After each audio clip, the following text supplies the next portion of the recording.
श्री स्वामी समर्थ. प्रेक्षकांनो, आनंदी या मालिकेमध्ये आता खरा मोठा धमाका होताना आपल्याला पाहायला मिळणार आहे. तो असा की या विद्याधरचा सारखा जीव तळमळ करत असतो की कधी एकदा पोलीस येतात आणि त्याच्यासोबत जो काही हादसा झालाय त्यासाठी या आपल्या युगंधरला धरून नेतात. हा इकडे वाटच पाहत असतो, पण त्याआधी याने या आपल्या पृथ्वीच्या कार्यक्रमात विघ्न आणण्यासाठी बरेच काही कुटाणे केले आहेत. ते तर एक एक करून बाहेर येणारच आहे. पण सगळ्यात मोठा धमाका असा होणार आहे की पोलीस मिस्टर निंबाळकरांना धरून नेणार. मग नक्की मिस्टर निंबाळकर कोण? युगंधर निंबाळकर का विद्याधर निंबाळकर? हा खरा आपल्या येणाऱ्या मालिकेमधला सगळ्यात मोठा ट्विस्ट असणार आहे. आता पोलीस नक्की कोणाला धरून नेणार हे जर तुम्हाला जाणून घ्यायचं असेल तर तुम्ही आपला हा व्हिडिओ शेवटपर्यंत पहा, म्हणजे तुमच्या सगळं काही इकडे लक्षात येऊन जाईल. बरं का प्रेक्षकांनो, पृथ्वीच्या आपल्या या प्रेझेंटेशनच्यासाठी जी काही आनंदी मॉडेल असते ती अजूनही स्टेजवर आलेली नसते, म्हणून इकडे मालक साहेब खूप खूप चिडलेले असतात. आणि इकडे मालक साहेबांकडे जेव्हा आपल्या या आर्चीचं लक्ष जातं तेव्हा मात्र हिला कळून चुकलेलं असतं की काहीतरी गडबड नक्कीच आहे. किती वेळ झाला, आनंदी दिदी तर नाहीच आली, पण आरतीताईही बाहेर येईना, मला जाऊन पाहिलं पाहिजे. बरं का, आता आपली हुशार आरची इकडचा कार्यक्रम सोडते आणि तिकडे तिच्या लाडक्या बहिणींना बघायला जाते. आता ती आवाज देत असते, कोणी आहे का, नक्की कोणत्या खोलीत आहात तुम्ही? आरतीताई, आनंदी दिदी, आरतीताई. आता एका खोलीत असं दार ठोठवल्याचा आवाज येतो. तेव्हा ही आपल्या आरची लगबगीने त्या खोलीजवळ जाते आणि पाहते तर काय, ह्याचं या खोलीचं दार तर बंद आहे, मग आवाज कुठनं येतोय? पण इकडं आतून आपली आरती ह्या आर्चीला आवाज देत असते. बरं का, आरती आता घाई गडबडीने जाते, ते दार खोलते, पाहते तर काय, आतमध्ये आरतीताई. आता आर्ची बोलते, आरतीताई अगं तू इथं काय करते? आणि तू तर आनंदी दीदीपाशी होती ना, मग तू ह्या खोलीत काय करतेस? तेव्हा आता आपली ही आरती थरथर कापत असते, खूप घाबरलेली असते. पण इकडे लगेच ते आर्चीला बोलते, अगं चल, बोलण्याला वेळ घालू नको, चल, आपली आनंदी तिकडे संकटात आहे. बरं का, आता या दोघीही बहिणी घाई गडबडीने आता आनंदी ज्या ठिकाणी झुंबरची दोरी धरून उभी असते तिथं जातात. आणि तिथं गेल्यानंतर आता बघतात तर काय, आनंदी जीवाच्या आकांताने तो जो काही आपल्या झुंबरचा दोर आहे तो ओढून ओढून धरत असते. पण इकडे मात्र आता आनंदीची सगळी शक्ती संपून गेलेली असते आणि अखेरीस तिच्या हातून आता हा दोर सुटलेला आपल्याला पाहायला मिळणार आहे. पण नेमकं त्याच वेळी तिथे आपली आरती धावत पळत जाते आणि तो दोर ओढून धरते आणि आर्चीला बोलते, पटकन ये, तू सुद्धा ओढ. आणि आता या दोघी बहिणी, आता या रणरागिनी हा दोर जोर जोरात ओढत असतात आणि त्यांच्यात असेल तेवढी शक्ती लावून त्यांनी आता ते झुंबर खाली पडल्यापासून वाचवलेलं आपल्याला पाहायला मिळणार आहे. आनंदीला वाटतं की आता तिकडे झुंबर पडलं आणि काहीतरी अनर्थ घडला. पण इकडे मात्र आता आरती आनंदीला हात देते आणि बोलते की आनंदी बाळा ये, आणि ये, मी आहे, दोर धरला आहे. बरं का, आता या बहिणींची कमाल म्हणजे या तिघीही बहिणी इतका जोर लावतात, ती दोरी इतकी जोरात खेचतात की झुंबर डायरेक्ट ज्याच्या त्याच्या ठिकाणी आता जाऊन पोचलेलं असतं. कार्यक्रमात विद्याधर मात्र वाट पाहत असतो, आत्ताच ते खाली येईल, मगच ते झुंबर खाली येईल, पृथ्वीच्या अंगावर पडेल, युगंधरच्या अंगावर पडेल, काहीतरी अनर्थ इथं नक्की घडेल. ह्या एकाच गोष्टीने आता इकडे हा विद्याधर लक्ष लावून त्याचं चित्त थाऱ्यावर नसतं, त्याचं लक्ष सारखं त्या झुंबर कधी पडणार याकडे असतं. दुसरीकडे मात्र कार्यक्रम खूप मोठ्या झोकात पार पडत असतो, पण मालक साहेब मात्र आनंदीकडे नजरा लावून उभे राहिलेले असतात. आनंदी कधी येईल आणि आनंदी आल्यानंतर कधी एकदाचं तिच्या साडीचं प्रेझेंटेशन करल, आनंदीमुळे माझ्या पृथ्वीच्या कार्यक्रमात विघ्न येत आहे असं मालक साहेबांना वाटत असतं. पण आता या तिघी बहिणी, या तिघी रणरागिनी छानपैकी तो दोर जोर लावून ओढतात आणि आता आरती बोलते, बोलते, "आरचे जा लवकर त्या कमिटीतल्या सगळ्या मेंबरला बोलून आण आणि इथलं हा दोर त्यांना बांधायला लाव." आता आरची घाई गडबडीने बहिणींचं ऐकते आणि आता ती जी काही कामगार माणसं असतात त्यांना बोलावून घेऊन येते. ती माणसं येतात आणि बोलतात की हे कसं घडलं, आणि पटकन तो दोर ओढतात आणि इथे आता लावतात. खरं तर आता पृथ्वीच्या इव्हेंटमधलं सगळ्यात मोठं संकट आता इथून नाहीसं झालेलं असतं आणि आपली आरती, आरची आणि या सगळ्या तिघीही बहिणी एकमेकींच्या गळ्यात घातल्यात आणि त्यांचं नेहमीचं वाक्य, 1 2 3 4 आबासाहेब जाधवांच्या नाती हुशार, या वाक्याने या तिघींनाही बळ आलेलं असतं. बरं का प्रेक्षकांनो, आता मात्र सगळं संकट दूर झाल्यानंतर आनंदी आणि या तिघी बहिणी एकमेकींच्या हातात हात देऊन एकमेकींच्या गळ्यात गळे घालून जोरजोरात रडू लागलेल्या असतात. कारण खरं तर त्यांनी खूप मोठ्या संकटावर मात इथे केलेली असते. बरं का, आता त्याच वेळी नेमके मालक साहेब तिथे येतात आणि बोलतात, "काय झालं मध्येच गळं काढायला? कशासाठी रडताय तुम्ही? आनंदी, मुद्दामून केलंस ना? तुला खरं तर तिथं त्या प्रेझेंटेशन द्यायला यायचंच नव्हतं. तुला मॉडेल बनायचंच नव्हतं. अगं, तुला कल्पना आहे का तुझ्या एका चुकीमुळे तिथं केवढा मोठा लॉस झाला? माझ्या पृथ्वीच्या कार्यक्रमाला तुझ्यामुळे डाग लागायची वेळ आली आहे आणि तू इथं गळं काढतीस." आता इकडे आपली आरची बोलत असते, "अहो मालक साहेब." पण मालक साहेब मात्र कोणाचाही एक शब्दही ऐकून घ्यायच्या मनस्थितीत नसतात. ते थेट इकडे आरचीला बोलतात की "मी तुमच्यासोबत बोलत नाही. आनंदी, मला कसलीही कारणं नको आहे. लगेच तू ताबडतोब मला थोड्याच वेळात स्टेजवर आलेली हवी आहे. तुला मी 5 मिनिटाचा वेळ देतो. 5 मिनिटानंतर तू मला स्टेजवर दिसलेली हवी आहे." असं बोलून मालक साहेब तिथून निघून जातात. पण इकडे आता आनंदीला रडू कोसळतं. आनंदी बोलते की "अगं, आता काय करू मी आरतीताई? अशा अवस्थेत कशी जाऊ? मी जराशी मळकटलेली अवस्थेत स्टेजवर गेले तर आपल्या पृथ्वीच्या कार्यक्रमाला डाग लागेल आणि सगळा तिथे घोटाळा होईल." बरं का, आता आरती बोलते, "आनंदी, हा वेळ घालून चालणार नाही. आपण सगळ्यांसमोर इथं जे काही घडलं ते सांगूयात आणि तू कशाला काळजी करते?" पण आनंदी बोलते, "नाही नाही आरतीताई, आपण असं काहीही करायचं नाही. कारण जर आपण असं वागलो, असं जर केलं तर माझ्या पृथ्वीच्या कार्यक्रमाला काहीतरी लांछन लागेल आणि बिचाऱ्याच्या कार्यक्रमात असं काही घडलं म्हणून लोक त्याला नावं ठेवतील आणि माझ्या मुलाला कुणी नावं ठेवलेलं मला आवडणार नाही." या दोघी बहिणींचं इथं बोलणं चालूच असतं. पण तिकडे मात्र आरची रागारागात निघून गेलेली असते. कारण आरचीला अन्याय सहन होत नसतं. एवढं सगळं तिच्या लाडक्या ताईने केलं, तिच्या बहिणींना केलं आणि मालक साहेब आले आणि खुशाल माझ्या बहिणीला बोलून गेले. हे इकडे मात्र आरचीला सहन झालेलं नसतं. लगेच तरातरा आरची मालक साहेबांच्या पाठीमागे जाते. आता मालक साहेब आरचीला पाहून बोलतात की "आनंदी आली नाही. मी आनंदीला इथं यायला सांगितलं होतं ना." आता आरची बोलते, "मालक साहेब थांबा, आनंदी दिदी इथे येणार नाही." तेव्हा मालक साहेब म्हणतात, "का येणार नाही? मी तिला तसं बजावलं आहे, तिला यावंच लागेल." आता इकडे आरची बोलते की "माझी आनंदी दिदी इथे येऊ शकत नाही म्हणजे नाही."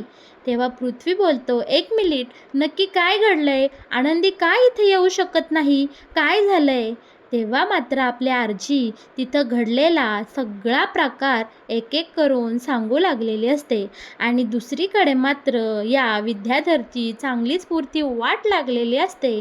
कारण तो आता घाबरून असतो की नक्कीच आता माझं भांडं सगळ्यांसमोर येतं की काय, या भीतीने विद्याधर फार चिंतेत पडलेला आपल्याला इथे पाहायला मिळणार आहे. बरं का, आता आरची बोलते, "माझ्या आनंदी दिदीची सगळी हातं सोलपाटून गेली आहे. तिच्या हातातून रक्त वाहू लागला आहे.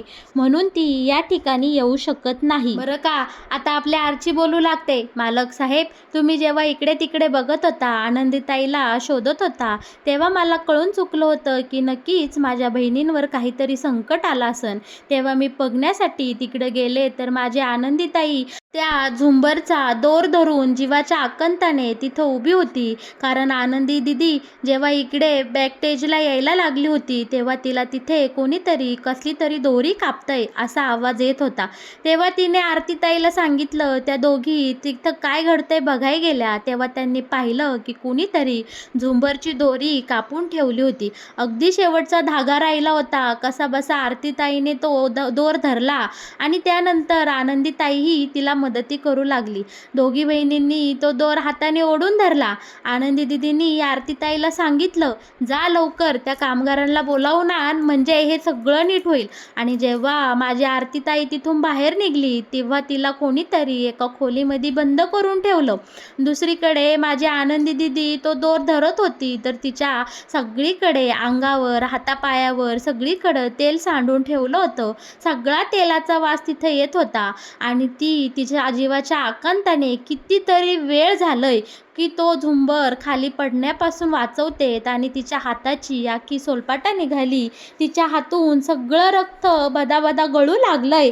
आणि तुम्ही म्हणता की आनंदी दिदी इथं काय येऊ शकत नाही. आणि मालक साहेब तुम्ही तिथं आलात आणि माझ्या आनंदीताईला किती बोललात. ती बिचारी तिने केलेल्या कष्टाचं तिने केलेल्या कामाचं कधीही तोंडाने कौतुक करत नाही किंवा गाऊन दाखवत नाही. म्हणून काय तिचे कष्ट कायम लपूनच राहणार. मी असताना हे असं नाही होऊ शकत.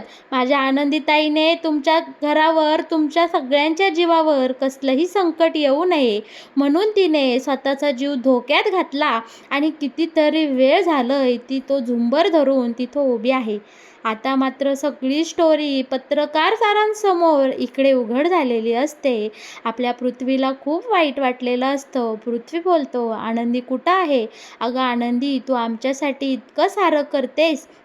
आता इकडे पत्रकार प्रश्न विचारू लागतात, म्हणजे युगंधर निंबाळकरांच्या निंबाळकर वाड्यावर येणारा पाहुणा सुरक्षित नाही.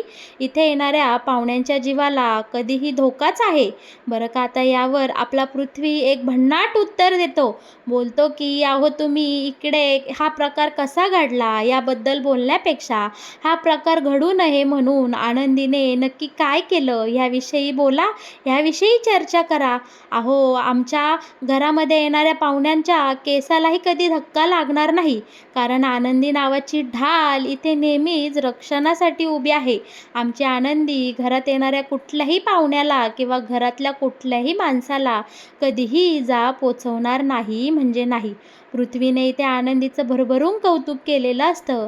आणि आता आनंदीला टेजवर बोलवलं जातं. आनंदीच्या मनात अजूनही न्यूनगंड असतो की मी टेजवर नक्की कशी जाऊ. माझा अवतार झाला आहे. पृथ्वीच्या इव्हेंटला गालबोट लागेल.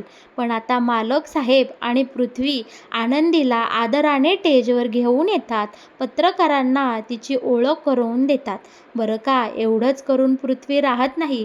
पृथ्वी आता समस्त पत्रकारांना सांगतो की आज माझ्या आयुष्यात हा सोनेरी दिवस उगवला आणि हा दिवस ज्यांच्यासाठी उगवला, ज्यांच्यामुळे उगवला, अशी आनंदी आणि माझे बाबा या दोघांचंही मी एक आठवण बनवणार आहे. आणि ते नेहमीच माझ्या आठवणीत नेहमीच आपल्या इव्हेंटचा एक शान आणि मान राहील.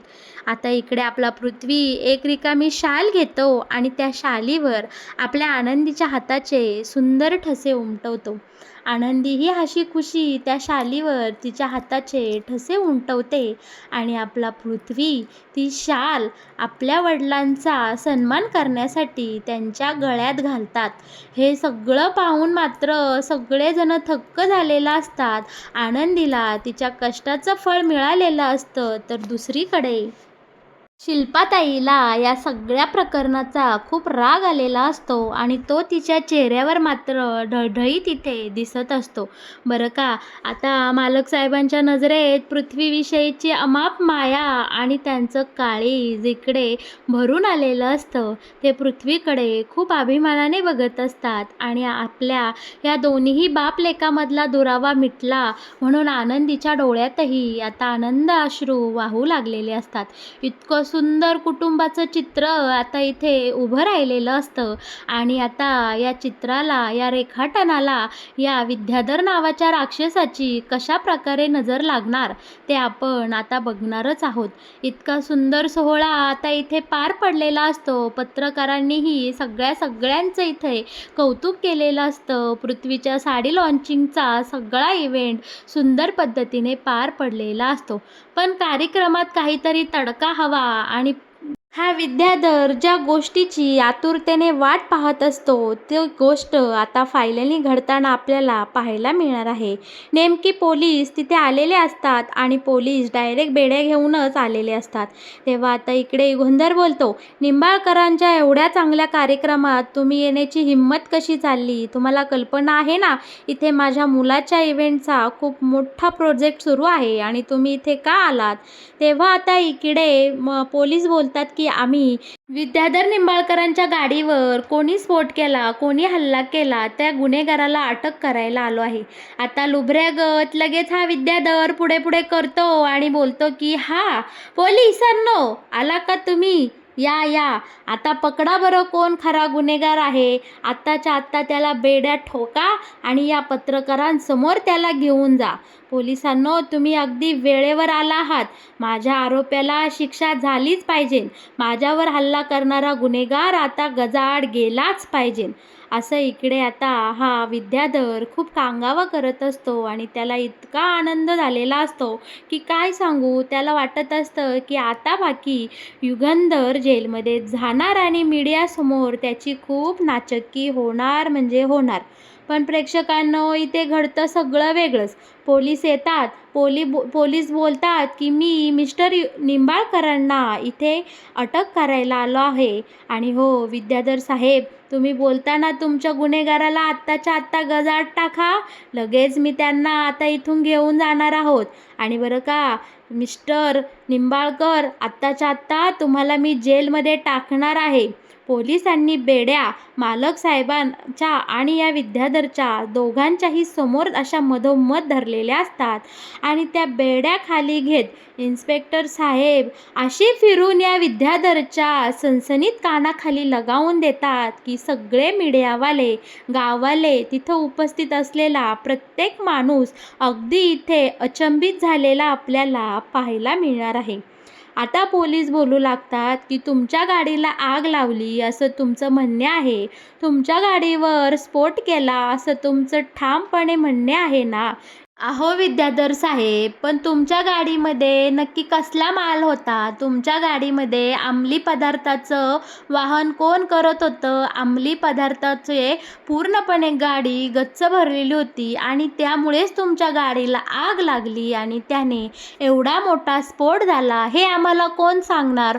पोलिसांचा वेळ तुम्हाला काय फुकटचा वाटतो काय? इतके दिवस झाले तुम्ही आम्हाला वेठीला धरलंय आणि बोलताय की या युगंधर निंबाळकरांनी माझ्यावर हल्ला केला, युगंधर निंबाळकरांना अटक करा. पण खरा गुन्हेगार तर तुम्हीच आहात. तुम्हीच तुमच्या गाडीतून अंमली पदार्थांची तस्करी करत होता आणि आम्हाला वेड्यात काढायचा प्रयत्न केला. मग ठोकू काय तुम्हाला बेड्या? ठोकू मिस्टर निंबाळकर? नेऊ काय तुम्हाला फरफडत जेलमध्ये? आता बाकी इकडे या विद्याधरचा अख्खा माज उतरलेला आपल्याला पाहायला मिळणार आहे आणि आपले मालक साहेब अगदी सही सलामत या प्रकरणातून सुटताना आपल्याला आता पाहायला मिळणार आहेत. तर मग प्रेक्षकांनो, कसं वाटलं तुम्हाला आनंदी या मालिकेत येणारा हा नवीन ट्विस्ट? या मालिकेविषयीचे असेच नवनवीन अपडेट जर तुम्हाला सगळ्यात आधी जाणून घ्यायचे असतील तर तुम्ही आपल्या या व्हिडिओला लाईक करा आणि हो, आपल्या या चॅनलला सबस्क्राईब करायला अजिबात विसरू नका. धन्यवाद.